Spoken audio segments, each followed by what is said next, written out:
Abre el aire.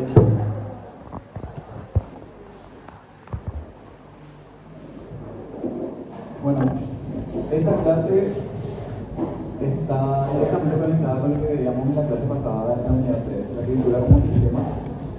Vamos a hacer hincapié esta vez en el componente del lenguaje, que como recordarán es un componente intrínseco que habíamos desarrollado brevemente en la clase pasada. Hoy vamos a ver más a profundidad.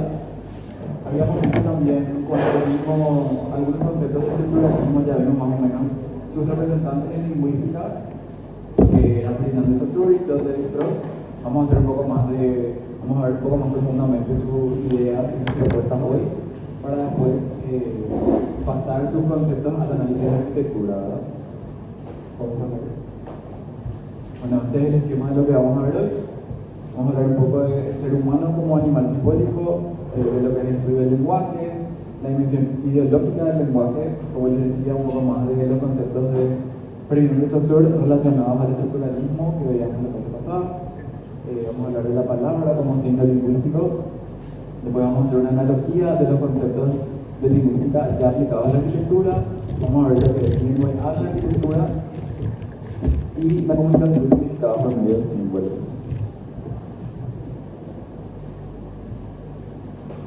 Bueno, esta clase siempre la empezamos con esta imagen, porque todos están familiarizados con lo que es la Torre de Babel, con la historia que está en la Biblia, que bueno, en un comienzo esta sociedad donde se dirige la torre buscó levantar lo más posible esta construcción para poder llegar hasta el cielo, ¿verdad? Entonces Dios se enoja y dice, bueno, voy a crear los idiomas. Entonces la gente no va a poder entenderse y no va a poder continuar con la construcción, ¿verdad? Está más acá a modo de reflexión inicial, ¿verdad? Un poquito ya hablamos la clase pasada también de que nosotros nacemos dentro de una estructura, dentro de un sistema lingüístico incluso, ¿verdad? Desde que nacemos empezamos a aprender y a comunicarnos con palabras las cuales su significado está universalmente aceptado, ¿verdad? Entonces, ninguno de nosotros cuestiona lo que vamos aprendiendo a medida que aprendemos nuestro lenguaje, ¿verdad? Entonces, hoy lo que vamos a indagar, nuestra hipótesis de hoy es: ¿será que también la arquitectura puede comunicar algo? ¿Será que hay un vocabulario? ¿Será que hay una gramática en la arquitectura? ¿Será que hay elementos que podemos combinar para poder sí o sí transmitir algo que nosotros queremos, ¿verdad? Como sucede con nuestro lenguaje hablado y escrito, ¿verdad? Bueno, ¿cómo va a ser? Según este filósofo Ernst Cassirer, el ser humano es un animal simbólico. ¿Qué quiere decir eso? Que somos la única especie que es capaz de recibir estímulos del exterior, procesarlos en nuestro cerebro, en nuestra mente, y darle un significado a ese estímulo, ¿verdad? Un poquito que dice. El ser humano conoce la realidad que vive a través del cúmulo de informaciones que percibe, o sea, todo lo que percibimos cotidianamente a través de los sentidos, ¿verdad? Intenta encontrar el sentido a las cosas y al vivenciarlas, al vivirlas, al experimentarlas es donde se encuentra el sentido de lo que percibimos de esos estímulos, ¿verdad? El significado que se observa en las cosas es el símbolo. El símbolo es un objeto portador de sentido.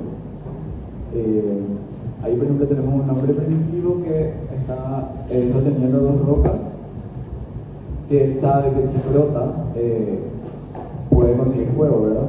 Entonces esas rocas simbolizan el fuego, que es algo que no está presente todavía, pero esas dos rocas transmiten la idea del fuego, ¿verdad? Como dice ahí, es el receptáculo de una idea de algo que no está presente. Ahí arriba también tenemos esa imagen del sol que está saliendo, entonces por más que esa persona probablemente no tenga un reloj, sabe que él está empezando, ¿verdad? Entonces el sol es lo que le indica un significado que no está presente, ¿verdad? Es una realidad que posibilita un vínculo. Entonces ahí el sol permite más o menos calcular, se vincula el sol con el paso del tiempo en este caso, ¿verdad? Bueno, y en las religiones es donde encontramos esto más directamente, ¿verdad? Todos estos símbolos que están ahí transportan al creyente a un significado que no está presente. Sin embargo, estos objetos están vinculados a ese significado, ¿verdad? El símbolo conlleva una interpretación que el ser humano realiza para encontrarle un sentido a la realidad. La realidad se hace visible a través de símbolos, por lo que Cassirer considera al hombre como animal simbólico, ¿verdad? A modo de cierre. Bueno, acá tenemos una serie de símbolos que, bueno, nosotros vemos ahí un círculo con unas cuantas líneas, pero sabemos que es el símbolo de la paz. Después vemos ahí unas 3 flechas verdes, sabemos que es el símbolo del reciclaje, ¿verdad? Y ahí abajo vemos 5 círculos de diferentes colores que sabemos que es el símbolo de los Juegos Olímpicos, ¿verdad? De vuelta, todo lo que esto significa no está presente. Nosotros no vemos ahí la paz, no vemos el reciclaje, no vemos los Juegos Olímpicos, pero estos símbolos nos transmiten a esa idea, nos conectan esta forma que vemos con una idea de algo que no está presente, ¿verdad? Según su etimología, la palabra símbolo significa acuerdo, encuentro, reunión. ¿Qué es lo que se encuentra? El significado que no está presente con esta serie de formas que vemos ahí, ¿verdad? Es una realidad, el símbolo a partir de la cual se posibilita un vínculo. El símbolo, como veníamos diciendo, es portador de sentido, es la evocación de algo que no está presente, y todo símbolo exige una comprensión, que es un proceso que lo hacemos nosotros como seres humanos. La comprensión del símbolo implica una interpretación, ¿verdad? Nosotros, gracias a ser animales simbólicos, podemos hacer esa unión entre el significado y estas formas que vemos ahí, ¿verdad? Esa interpretación. Bueno, y acá vemos un poquito el concepto de la cultura como universo simbólico, ¿verdad? Acá vemos 3 ejemplos de culturas diferentes. La primera imagen es una cultura indígena de nuestro país, que la vemos en un ritual religioso. La segunda imagen es un festival de un país asiático. La tercera imagen es un collage de elementos que hacen a la cultura británica, ¿verdad? Y todo lo que vemos ahí, las actividades, los elementos, incluso los edificios, los ornamentos, responden a una serie de significados que están aceptados universalmente por cada una de esas sociedades y que simbolizan algo que probablemente esté asociado a un sentimiento de pertenencia a esa comunidad, ¿verdad? ¿Hasta acá? ¿Todo bien? ¿Alguna consulta, duda? Ok, continuamos. Vamos a ver un poquito lo que es el proceso semiótico. La interpretación se da a través de lo que se conoce como un proceso semiótico. La semiología es la ciencia que se dedica al estudio de los signos en la vida social. Estos son conceptos que vamos a ver así de pasada, no es necesario que sepan de memoria, nada más para que tengan un contexto, una estructura, ¿verdad? La semiosis se refiere a cualquier actividad, conducta o proceso que involucre signos, incluyendo la creación de un significado. Es un proceso que se desarrolla en la mente del intérprete. Entonces, ese proceso de creación de significado, de interpretación, es lo que se conoce como semiosis, ¿verdad? El proceso semiótico implica que haya un vehículo sensible o significante, que es el signo, que hasta ahora vimos 2 piedras, el sol, vimos una esfera con líneas, vimos 3 flechas verdes, vimos 5 círculos de diferentes colores. Y el otro componente es la interpretación o significado que nosotros como seres humanos le damos a todas esas formas, ¿verdad? Esos son los 2 componentes del proceso semiótico. Por un lado el signo, por otro lado el significado que le damos. Bueno, en este caso, el ejemplo de la pelota como signo es una esfera que vemos y que tiene una serie de hexágonos, de pentágonos de colores. Esta es una imagen sensible. Esta pelota nosotros la podemos ver o de repente escuchamos la palabra pelota, por eso es una imagen sensible o signo, puede ser sonora o visual. Nosotros como intérprete le damos un significado, lo asociamos por ejemplo con un partido de fútbol, ¿verdad? Entonces acá lo importante de destacar es que este signo lo podemos ver o lo podemos escuchar, tanto viendo esa esfera con esas características o escuchando la palabra pelota, nosotros la asociamos con una serie de actividades, ¿verdad? Puede ser fútbol, puede ser cualquier otro deporte, actividad física, etcétera, ¿verdad?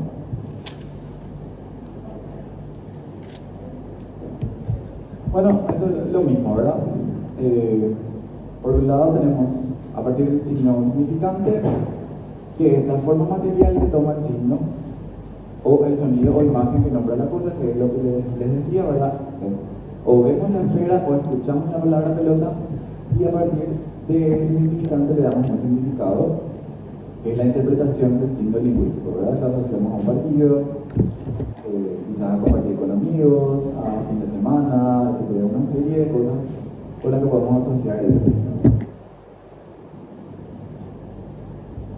Bueno, y ahora vamos a hablar un poco del lenguaje como un sistema de signos. Veíamos ahí que una posibilidad de interpretación era escuchar la palabra pelota, ¿verdad? Entonces, el conjunto de estas palabras que hacen a nuestro idioma, que como decíamos al comienzo, nosotros las aprendemos desde que nacemos sin cuestionarlo, ¿verdad? Eso es algo que ya está aceptado universalmente, que nuestros padres nos transmiten. El conjunto de estas palabras, este sistema de signos, es el lenguaje, ¿verdad? A través del cual el ser humano elabora, expresa, comunica sus pensamientos. Entonces el lenguaje es nuestro vehículo para transmitir lo que sentimos, ¿verdad? Imagínense cómo íbamos a contar lo que nos pasa si no tuviésemos lenguaje, ¿verdad? Y cómo íbamos a entender quizás lo que nos pasa si no tuviésemos lenguaje, ¿verdad? Es súper loco si nos ponemos a analizar profundamente, ¿verdad? ¿Cómo pasar? Entonces, a partir de esta reflexión, ¿cómo y cuándo se inició el lenguaje, verdad? ¿Cuál es la relación entre el lenguaje y el pensamiento? Y acá tenemos el mismo, es un caso similar a la pregunta que se suele hacer, de que vino primero el huevo o la gallina, ¿verdad? ¿Qué es primero? ¿El pensamiento o el lenguaje, verdad? ¿Cómo habrá sido ese proceso de la primera persona que hizo esta conexión? Para comunicar su pensamiento a través del lenguaje, ¿verdad? ¿Y cómo se comunicaban antes? Antes, cuando no existían estas palabras para darle sentido al pensamiento, ¿verdad?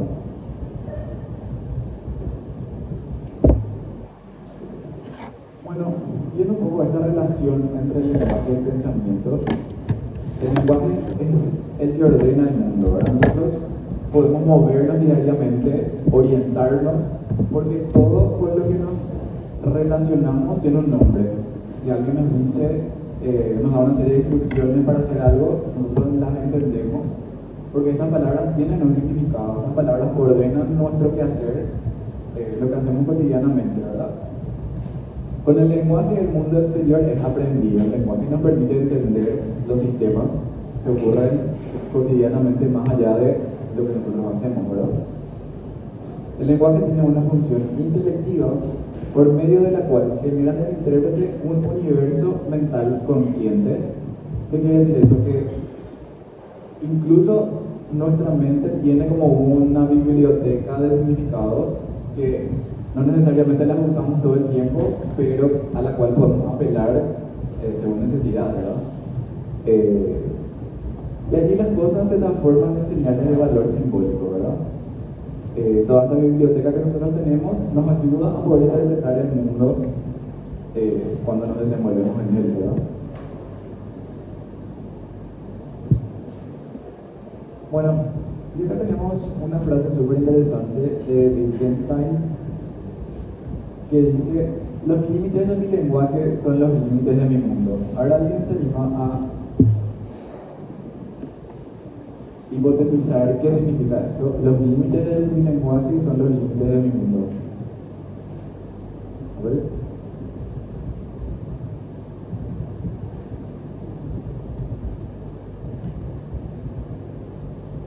Está súper relacionado con lo que veníamos diciendo hasta acá.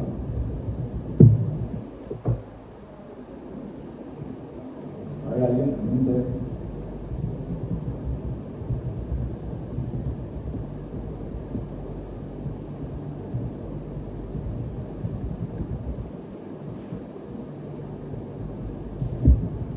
Vamos a seguir hasta que alguien diga algo. Así que, ¿qué quiere decir?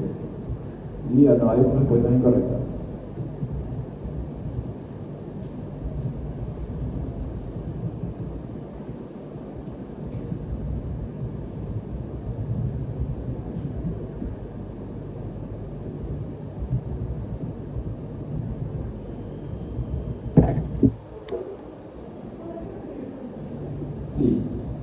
esta es la frase que dice: los límites de mi lenguaje son los límites de mi mundo.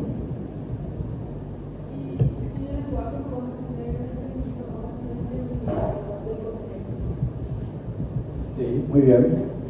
A ver.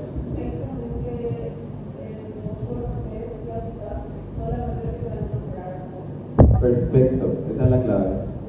Solamente lo que yo puedo nombrar es lo que tiene significado para mí. Si hay algo a lo que yo no le puedo dar nombre, ¿cómo yo voy a poder explicar ese algo a alguien más, por ejemplo, ¿verdad? Esta frase más o menos lo que quiere decir es que nuestro vocabulario, esa biblioteca de la que yo les hablaba, a la que podemos apelar, es realmente la extensión de nuestro mundo, ¿verdad? Todo lo que nosotros podemos decir, comunicar, es lo que forma parte de nuestro mundo, ¿verdad? De por ahí a alguien no le interesa algún tema, o sea, no sé, si nos ponemos a hablar de neurocirugía acá, probablemente no vamos a llegar muy lejos, ¿verdad? No es parte de nuestro mundo ese vocabulario, ¿verdad? Sin embargo, si nos ponemos a hablar de arquitectura, de ciudad, ahí nuestro mundo se amplía, ¿verdad? Eso es lo que quiere decir esa frase. Antes del siglo XIX, se pensaba que pensamiento y palabra eran autónomos e independientes. O sea que una cosa no estaba relacionada con la otra, ¿verdad? Con el giro lingüístico, que es iniciado justamente por Wittgenstein, en el siglo XIX, se establece la idea de que el trabajo conceptual de la filosofía, es decir, el desarrollo de la filosofía en sí, no puede lograrse sin un análisis previo del lenguaje. ¿Por qué? Porque el lenguaje es la base del pensamiento. Ningún pensamiento logra ser más preciso que el lenguaje que lo utiliza. O sea, si yo no puedo comunicar ese pensamiento, es en vano, ¿verdad? Tengo que tener las palabras para poder comunicar ese pensamiento para que, por ejemplo, se pueda desarrollar el trabajo de la filosofía, ¿verdad? El lenguaje y el pensamiento entonces se confunden para Wittgenstein y llegan a ser la misma cosa. Entonces volvemos ahí a la pregunta: ¿qué fue primero? ¿Pensamiento o lenguaje? Acá dice, se confunden, es imposible establecer esos límites, ¿verdad? Porque sin lenguaje no hay pensamiento y sin pensamiento no hay lenguaje, ¿verdad? Es ahí como un ciclo de nunca acabar, y esto de reconocer esta falta de límites, digamos, esta fusión entre ambas cosas, entre pensamiento y lenguaje, es lo que se conoce como el giro lingüístico del siglo XIX, propuesto por Wittgenstein. ¿Se entiende, verdad? Todo gira alrededor a esta frase que dice: los límites de mi lenguaje son los límites de mi mundo, ¿verdad? Si yo no puedo nombrar algo, no puedo explicarlo, entonces probablemente no forma parte de mi mundo. Bueno, y en este momento siempre me gusta hablar de esto como un ejemplo claro de lo que veníamos hablando en la diapositiva anterior, ¿verdad? Porque para los guaraníes la palabra no es solamente un vehículo para comunicarse. La palabra, el lenguaje, tiene un significado religioso para ellos, ¿verdad? Vamos a leer un poquito de lo que dice ahí. La religión de los guaraníes está basada en la palabra. Si saben guaraní, saben que Shehael significa a la vez yo soy y yo digo, ¿verdad? Imagínense el altísimo contenido que tiene esa frase Shehael, tiene dos palabras, que para ellos el decir es el ser, ¿verdad? Ellos son a través de lo que dicen, a través de lo que comunican. La educación del guaraní es una educación de la palabra por la palabra, pero no es adecuada para aprender ni mucho menos memorizar textos, decía Bartolomé Mello, sino para escuchar las palabras que recibirá de lo alto. Entonces, para los guaraníes, la educación era importante para poder comunicarse con las deidades, ¿verdad? El guaraní busca la perfección de su ser en la perfección de su decir. Entonces, en el proceso de adquirir vocabulario y de poder comunicarse, para ellos entonces estaban acercándose más a sus ideales religiosos, ¿verdad? La palabra, el nombre, la oración, el canto, la invocación medicinal, la profecía, la exhortación político-religiosa, todas esas formas de decirse, que significa rezar, pero también significa decirse, son la forma privilegiada de la religión guaraní. también todo esto analiza Bartomeu, ¿verdad? Y bueno, como les decía, me parece súper interesante como continuación a los conceptos que veíamos en la diapositiva anterior, porque se ve exactamente eso que decíamos, ¿verdad? El mundo de los guaraníes se expresa a través de su palabra, y sobre todo esa relación con la religión que había a través de lo que ellos dicen, a través del posicionamiento de su lenguaje, ¿verdad? Bueno, acá vamos a ver una serie de conceptos sobre ideología y pensamiento a modo de resumen más o menos de todo lo que vimos viendo. En la novela ficticia 1984, el régimen autoritario gobernante decide eliminar todas las palabras que vayan en contra de su ideología con el objetivo de limitar el pensamiento. Si se eliminara la palabra injusticia, las personas no podrían pensar que algo es injusto. Nuestro lenguaje determina nuestro pensamiento. El filósofo Wittgenstein escribió: los límites de mi lenguaje significan los límites de mi mundo. Por otro lado, Shakespeare dice que ¿qué hay en un nombre? Lo que llamamos rosa olería igual de dulce si tuviera otro nombre. Para él no importan las palabras que usemos. El lenguaje no limita ni los pensamientos ni los conceptos. Las rosas huelen igual en todo el mundo. Entonces, ¿el lenguaje solo expresa lo que pensamos o pensamos con el lenguaje? ¿Qué fue primero, el habla o el pensamiento? La respuesta podría parecer obvia. Sin pensamientos no habría nada que comunicar y no habría necesidad de un lenguaje, pero no es tan simple. Quizás has escuchado que los Hopi, un pueblo nativo americano, no tienen una palabra para tiempo y por lo tanto no entienden el concepto. Esta idea se le atribuye al determinismo lingüístico de Benjamin Lee Ward. Se le conoce como hipótesis Sapir-Whorf a la idea de que el lenguaje determina el pensamiento, algo muy similar a lo que se plantea en la novela 1984. Luego resultó que las ideas de Whorf no eran acertadas. Los Hopi, aunque no tienen una palabra para tiempo, sí entienden el concepto y usan diferentes expresiones para decir que algo pasó o va a pasar. Imagina que repartes dulces a dos infantes y a uno le das más dulces que a otro. Quizá no conozcan la palabra injusticia, pero se darán cuenta que algo no está bien. La ausencia de una palabra no quiere decir que la idea no exista en nuestra mente. Existe otra hipótesis llamada relativismo lingüístico que propone que el lenguaje influye en algunos aspectos del pensamiento, que por cierto no nos referimos a la programación neurolingüística, de la cual no hay evidencia científica y está catalogada como una pseudociencia. En un estudio a hablantes alemanes e hispanos se les pidió describir una llave. Los alemanes usaron términos como dura, pesada y dentada, mientras que los hispanos la describieron como pequeña, bonita y reluciente.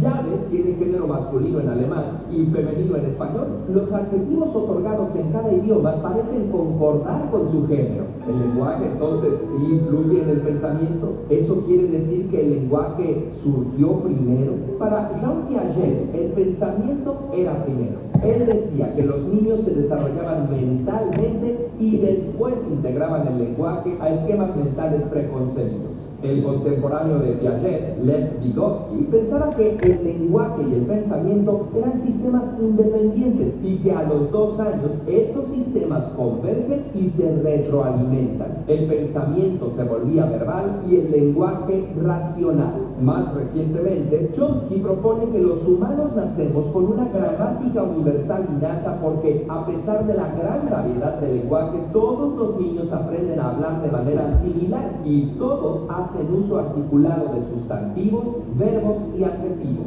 A favor de Chomsky, podemos decir que se ha descubierto un gen asociado con la adquisición del lenguaje. Además, nuestro cerebro está conectado de forma que nos permite tener un lenguaje. Áreas de memoria a corto plazo, de procesamiento verbal y de planeación están conectadas y gracias a esto podemos recordar y entender una conversación y planear una respuesta. Otros científicos no están de acuerdo con Chomsky porque, claro, el lenguaje no se desarrolla de manera innata, es necesario aprenderlo. Steven Pinker y Elizabeth Spelke proponen que los humanos nacemos con una capacidad innata de pensar en símbolos y luego estos símbolos se traducen en palabras. Para ellos, el lenguaje es solo una ventana al pensamiento. Experimentos han visto que los bebés recién nacidos pueden diferenciar a su madre de extraños y el color verde del rojo, y conforme crecen se van agregando más capacidades que después se expresan a través del habla. Entonces, la diferencia de cómo perciben una llave los alemanes y los hispanos es una diferencia cultural.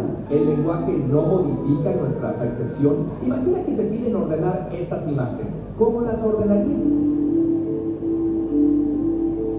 Lo más probable es que las hayas ordenado así, de izquierda a derecha, porque así leemos nosotros. Las personas que leen de derecha a izquierda las ordenarían al revés. En un experimento se mostró el mismo accidente a personas hispanohablantes y a personas angloparlantes. Los hispanohablantes recordaban fácilmente el suceso, mientras que los angloparlantes recordaban quién había estado involucrado. Los científicos lo atribuyeron a la manera de hablar. En inglés, aun cuando algo haya sido un accidente, se usa la construcción activa. Ella rompió el plato, haciendo hincapié en la persona, mientras que en español diríamos el plato se rompió, usando la forma pasiva que hace hincapié en el suceso. El lenguaje parece tener una influencia en nuestro pensamiento, pero ¿hasta qué punto? Podríamos resolver fácilmente el dilema si supiéramos cómo surgió el lenguaje, pero la verdad es que nadie lo sabe. Algunos creen que empezó a partir de gestos, otros que nació del vínculo madre-hijo, otra hipótesis sugiere que surgió para coordinar actividades, y otros creen que el lenguaje es un subproducto del desarrollo del cerebro cuando se empezaron a fabricar y utilizar herramientas. Otros científicos han intentado aclarar el dilema estudiando la comunicación en animales, y se han hecho descubrimientos increíbles.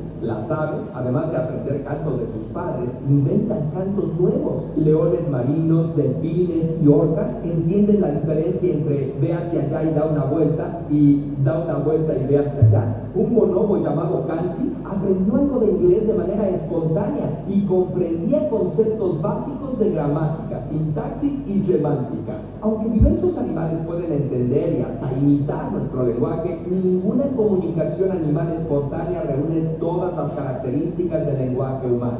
Pero, ¿y tienen pensamientos complejos? Recientemente se descubrió que los orangutanes son capaces de pensar en el futuro y planearlo. Quizá algunos animales son capaces de pensar, aunque no pueden expresarse. Bueno, ¿y todo esto qué nos dice? Lingüistas, psicólogos, antropólogos, arqueólogos y biólogos aún no se han puesto completamente de acuerdo. Lo cierto es que aunque existe el pensamiento sin lenguaje, el lenguaje nos permite tener pensamientos mucho más complejos y sutiles. El caso de las personas sordas es contundente. Nadie tiene duda de que son capaces de pensar, pero los infantes sordos que no aprenden lengua de señas a temprana edad pueden experimentar dificultades en su desarrollo cognitivo. Lo más probable es que el lenguaje y el pensamiento coevolucionaron. Necesidades básicas se comenzaron a comunicar usando signos vocales y visuales, y este intercambio simbólico aceleró y complejizó la evolución del pensamiento, lo que a su vez incrementó el desarrollo del lenguaje en un ciclo de retroalimentación positiva que continúa hasta hoy en día. Quizá es como lo describía Ferdinand de Saussure: la lengua es también comparable a una hoja de papel. El pensamiento es el anverso y el sonido el reverso. No se puede cortar uno sin cortar el otro. Así, tampoco en la lengua se podría aislar el sonido del pensamiento, ni el pensamiento del sonido.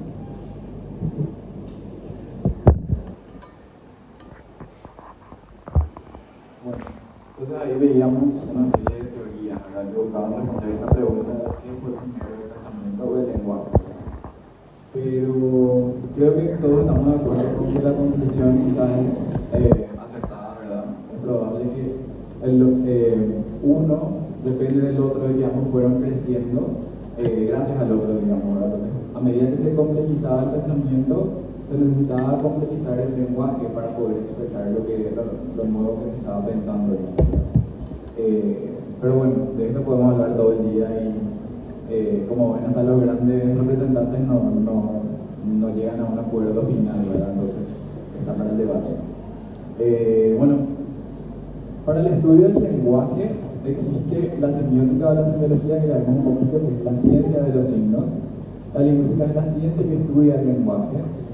Vamos a ver un poco más de Ferdinand de Saussure más adelante. La semántica ya estudia el significado de los signos lingüísticos, de las palabras, ¿verdad? Y la gramática es la ciencia que estudia los elementos de la lengua y cómo combinamos las palabras para poder transmitir un significado específico, ¿verdad? La gramática se compone por el léxico o el vocabulario, que es el conjunto de palabras de un idioma, y la sintaxis, que estudia cómo estas palabras se juntan, la coordinación de palabras, para formar oraciones y poder transmitir un mensaje que pueda ser entendido por las demás personas, ¿verdad? Bueno, ahora vamos a ver un poquito más sobre lingüística, sobre Ferdinand de Saussure, cuya obra más trascendental es este curso de lingüística general, que en realidad es un libro que fue escrito por alumnos de Ferdinand de Saussure a partir de una serie de charlas que dio, ¿verdad? Bueno, entonces volvemos a conceptos relacionados al estructuralismo que veíamos en la clase pasada, que, como recordarán, decía que en nuestra vida nosotros nos desenvolvemos dentro de una serie de estructuras, de una serie de sistemas que están conformados por partes que se relacionan entre sí, ¿verdad? En este caso, lo que dice Ferdinand de Saussure es estudiar la estructura del lenguaje, las partes que él considera son del lenguaje, ¿verdad? Y para él el lenguaje presenta dos modalidades. Por un lado, la lengua, que es el sistema lingüístico desarrollado a través del tiempo, como por ejemplo el español, el francés, el tibetano, el guaraní. Cada una de estas lenguas tiene una forma particular de ser hablada según la región del mundo que estudiemos, ¿verdad? Estas formas particulares son el habla, ¿verdad? El habla son los modos particulares de utilizar la lengua en un mismo tiempo. El español de Paraguay, de México, de Madrid, de Chile, etc. Entonces, si nosotros tenemos una línea de tiempo del pasado al presente, ahí probablemente vamos a estudiar la lengua y su evolución a través del tiempo, ¿verdad? Si hacemos un corte en esa línea de tiempo, si nosotros analizamos la lengua hoy, vamos a encontrar que en Paraguay, en México, en España, en Chile, se habla el español de diferentes maneras, ¿verdad? Vamos a profundizar un poco más en esto acá. Entonces, vemos ahí la línea AB, que es el proceso de evolución de una lengua, por ejemplo, ¿verdad? Si nosotros hacemos un poco de estudio, un corte en el medio con la recta CD, estamos analizando la lengua en un punto determinado del tiempo. En ese punto determinado del tiempo vamos a encontrar variedades de habla, o sea, diferentes formas en las que esa lengua es hablada en diferentes lugares del mundo, ¿verdad? Cuando hablamos de un desarrollo histórico, hablamos de una diacronía, es decir, de una evolución a lo largo del tiempo. Y cuando hablamos de un punto preciso, de una etapa precisa, hacemos un corte sincrónico, en un mismo tiempo. En un mismo tiempo, hoy analizamos cómo se habla español en Paraguay, cómo se habla en España, cómo se habla en México, etcétera, ¿verdad? La sincronía hace referencia a lo que sucede en un tiempo en específico, por lo que se asocia al habla, al estudio del habla, ¿verdad? Es la forma en que se encuentra el lenguaje en un determinado momento. Podemos analizarlo hoy, hace 10 años, hace 50 años, pero siempre en un mismo momento, ¿verdad? La diacronía tiene que ver con el estudio de evoluciones a lo largo del tiempo, por lo que se relaciona con la lengua. ¿Se entiende esto? ¿Está claro? Bueno. Ferdinand de Saussure hacía una analogía muy interesante que nos atañe porque utilizaba la columna clásica, ¿verdad? Es importante aclarar que este ejemplo es un ejemplo de lingüística que no pueden usar si es que le llegamos a pedir un ejemplo en el examen, por ejemplo, ¿verdad? Saussure lo que decía es que un sistema lingüístico, una lengua, puede compararse con una columna. Nosotros sabemos que la columna tiene una serie de partes: base, fuste, capitel, arquitrabe, que vamos a encontrar en todas las columnas clásicas más allá de su estilo, ¿verdad? Es una estructura que se repite siempre que tengamos columnas clásicas. Por eso la asocia con la lengua, ¿verdad? Porque nosotros sabemos que la lengua española, por ejemplo, tiene una serie de reglas de vocabulario, de gramática, que se repite más allá de la forma en la que se hable ese idioma, ¿verdad? Entonces, hay una relación diacrónica a través del tiempo. Se trata de un sistema, se refiere a la lengua. Porque hay una relación diacrónica porque sabemos que la columna fue evolucionando, fue variando a través del tiempo. Sin embargo, esta estructura de base, fuste, capital y trave se mantiene, ¿verdad? A lo largo del tiempo se producen variaciones de este sistema lingüístico que tienen que ver con el estilo, ¿verdad? Tenemos el dórico, el jónico, el corintio, el toscano, el compuesto, y Fernando de Saussure asocia esta variación de estilos con el habla. El estudio de cada variación se relaciona con lo sincrónico en un mismo tiempo y revela un estilo particular, es decir, un habla. ¿Se entiende la analogía? El habla, la lengua en este caso es la columna en sí, con unas partes que se repiten, y el habla tiene que ver con el estilo de esa columna, una variación ya estilística, ¿verdad? Bueno, ahora vamos a hablar un poco de la palabra como signo lingüístico. Palabra y signo lingüístico son equivalentes. Constituyen la unidad mínima de la oración, ¿no? Entonces, en este caso, volvemos a ese ejemplo de la pelota, donde la palabra pelota nos transmitía un significado que nosotros ya tenemos aceptado universalmente, ¿verdad? La palabra es un sonido articulado, es un significante, que expresa una idea y un significado. Entonces, lo que se conoce como doble articulación. A partir de un significante se expresa un significado. El significado, ahí vemos en el gráfico de abajo, el significado sería el concepto, que si nosotros escuchamos el significante o imagen acústica árbol, lo asociamos con el concepto de el tronco, con las ramas, hojas verdes, etc., ¿verdad?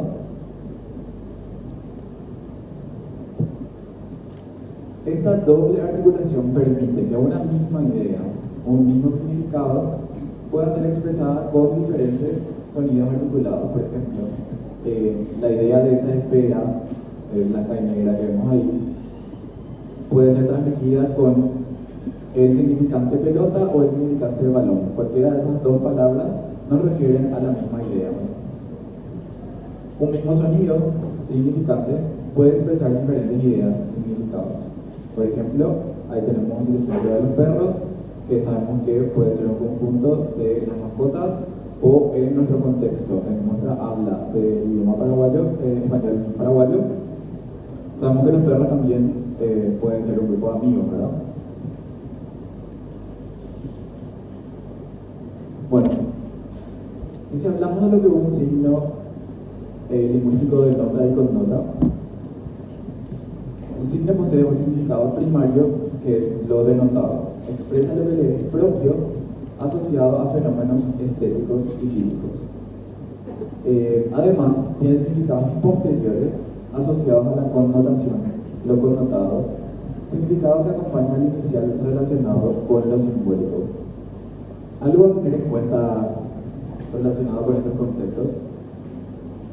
El estilo denotado es lo que percibimos, lo que vemos, las características físicas del elemento que estamos analizando, ¿verdad? En el caso de la primera imagen, ¿qué vemos físicamente? Vemos un palo que está sosteniendo una tela de 3 colores. Si vamos a analizarlo así, con una descripción meramente física. Vemos un círculo en el medio, una estrella. Pero ¿qué es lo que connota este pedazo de tela de 3 colores, ¿verdad? Nosotros sabemos que representa la República del Paraguay, representa una nación, patriotismo, sentimiento de pertenencia, de orgullo, una serie de significados que están por detrás de esta mera tela, digamos, ¿verdad? Entonces lo connotado es un significado de acompaña inicial relacionado con lo simbólico. Recuerden estos conceptos que después van a ser importantes cuando pasemos a arquitectura, ¿verdad? Bueno, ahí abajo una bandera de nota, un lienzo de figura rectangular que se sostiene por una asta, connota la señal distintiva de una nación, institución o entidad. Ahí vemos también una obra de Andy Warhol que es una intervención sobre la imagen de la llegada del hombre a la luna, que, bueno, ¿qué es lo que se está queriendo transmitir con el plantar la bandera de Estados Unidos en la luna? Más allá de significar la llegada del hombre a la luna, es como marcar territorio, ¿verdad? Es como decir, fuimos nosotros primeros, entonces tenemos el privilegio de nuestro territorio, ¿verdad? El mensaje va mucho más allá de esta imagen, ¿verdad? Bueno, y nada más volviendo a estos ejemplos, la esfera, el círculo negro con líneas negras, eso es lo denotado, lo connotado es la paz. En el caso de las flechas, las 3 flechas verdes, lo que se denota, lo que se connota es el reciclaje. Lo que se denota abajo son 5 círculos de diferentes colores, unidos entre sí. Y lo que se connota es el fuego limpio, el fuego limpio, ¿verdad? Bueno, esto vamos a ver a modo de cierre un concepto sobre lingüística como resumen. Hola, soy Mario Fernández de la sección de Lingüística de la PUC y les voy a contar 10 cosas que deben saber acerca de Ferdinand de Saussure.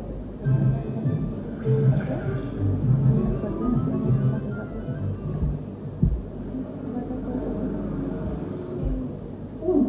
Ferdinand de Saussure, conocido como el padre de la lingüística moderna, nació en Ginebra en 1857. Desde joven se mostró su interés por las lenguas. Sabía francés, alemán e inglés, además de latín, griego y sánscrito, antes de ingresar a la Universidad de Leipzig, Alemania. 2. Aunque se le recuerda especialmente por haber abierto una nueva perspectiva en el estudio de las lenguas, Saussure había empezado ya con sus logros dentro del marco de la lingüística histórica comparada. Como muestra, tenemos el libro que publicó a los 21 años sobre el sistema vocálico primitivo de las lenguas indoeuropeas y su tesis doctoral sobre el uso del genitivo en el sánscrito. 3. Una vez que fue doctor, enseñó 11 años en París, en la Escuela Práctica de Altos Estudios. También por esa época recibió el nombramiento de Caballero de la Legión de Honor. Sin embargo, lo que hizo célebre a Saussure es su curso de Lingüística General, que dictó 3 meses una vez que estuvo de regreso en la Universidad de Ginebra en 1891, donde además dio clases de indoeuropeo y sánscrito por el resto de su vida. 4. Entre los muchos aportes que hizo Saussure en el curso de Lingüística General, tenemos la posición lengua. Saussure propone a la lengua como el objeto de estudio de la lingüística. La lengua es un sistema de signos que se encuentra no en la mente de un solo individuo, sino en la suma de todos, una especie de promedio de lo que todos sabemos. En ese sentido, la lengua es social y homogénea. El habla, en cambio, es un objeto individual y heterogéneo, lo que no la hace un buen objeto de estudio. Sin embargo, lengua y habla se relacionan entre sí. La lengua hace posible que el habla se comprenda, y el habla es la que empuja a la lengua a evolucionar y establecerse. 5. Saussure entendió el signo lingüístico como la asociación de una imagen acústica a la que llamó significante, y un concepto al que llamó significado. Por ejemplo, la palabra árbol es un signo lingüístico, porque en ella están reunidos un significante, la secuencia de sonidos árbol, y un significado, el concepto de planta con tronco y ramas. La relación entre significante y significado es arbitraria, es decir, no existe entre ellos ningún lazo natural. Sin embargo, los hablantes nos entendemos porque dichas relaciones se basan en convenciones sociales. 6. Otra de las nociones importantes en Saussure es la oposición diacronía-sincronía. Mientras la lingüística sincrónica estudia la lengua en sí misma, como el sistema de signos en un conjunto de hablantes abstraídos del tiempo, la lingüística diacrónica estudia más bien la evolución de las lenguas o de estados de lenguas en el tiempo. 7. Todas estas nociones aparecieron póstumamente en 1916 en el libro homónimo del curso que dictó Saussure, el curso de Lingüística General. Sin embargo, este libro no fue realmente escrito por Saussure, sino por 2 de sus antiguos estudiantes, Charles Bailey y Albert Sechehaya, que reunieron sus notas de clase con las de otros alumnos, con el afán de reconstruir el pensamiento original de Saussure. 8. La opción editorial de Bailey y Sechehaya tiene una explicación. Cuando Saussure murió, su viuda les entregó los documentos que había dejado, y entre ellos no encontraron nada del curso. Al parecer, Saussure había ido destruyendo sus notas de clase después de haberlas dictado. Más recientemente, en 1996, se descubrió un conjunto de textos en el invernadero de la mansión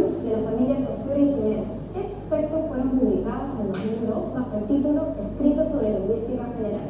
En este libro reconocemos un Saussure menos categórico y más abierto a la reflexión y a la búsqueda de conocimiento acerca del lenguaje. 9. A pesar de que el curso no fue realmente escrito por Saussure, este tuvo una gran influencia en el desarrollo de la lingüística moderna. Influyó en las corrientes estructuralistas europeas y también en Estados Unidos, a través de la figura de Bloomberg, otro lingüista conocido. 10. Saussure murió en 1913 en la ciudad de Boufflers-le-Château, en Suiza. A lo largo de los años ha sido muy admirado por algunos y severamente criticado por otros. Aunque podemos comprender algunas de las críticas que se le han hecho, nadie puede negar su aporte al desarrollo de la lingüística, en tanto inauguró una nueva manera de hacer ciencia sobre el lenguaje.